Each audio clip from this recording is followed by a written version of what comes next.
Francis Ngannou owes some of his boxing fortune to a famous friend.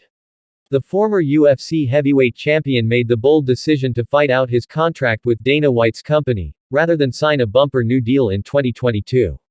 Ngannou was questioned after leaving the promotion to pursue his boxing dream, and bigger paydays against elite heavyweights Tyson Fury, Joshua and Deontay Wilder. A year later, he's boxed 2 of his 3 dream opponents and made millions despite suffering back-to-back defeats in the squared circle. Ngannou debuted last October against WBC heavyweight champion Fury and surprised everyone by scoring a knockdown in round 3.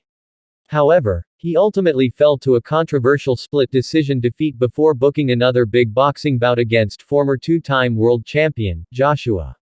They fought last Friday, and on that occasion, Ngannou was made to look like the novice he is as AJ dropped him twice before scoring a brutal knockout win in round 2. Still, Ngannou walked away from the fight with an estimated £15.75 million payday after previously earning £7.86 million for facing Fury. It's lucky he did because the Predator took out a massive loan from his former UFC champion friend Kamaru Usman when he left MMA's best league.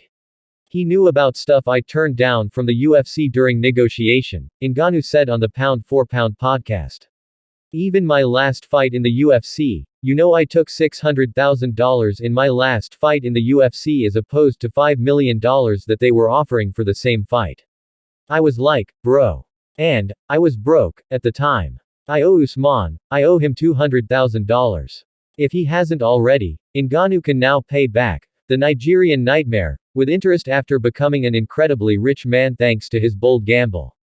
Joshua implored Ngannou to keep boxing immediately after their fight, but it's currently unclear if he plans to do that or return to his first sport. The 37-year-old signed an MMA deal with PFL last year, and they have named 6 feet 8 inches Brazilian co-artist Renan Ferreira as his debut opponent. Ngannou could fight Ferreira later this year or decide to give boxing one more go after a lucrative but ultimately failed short run in the sport.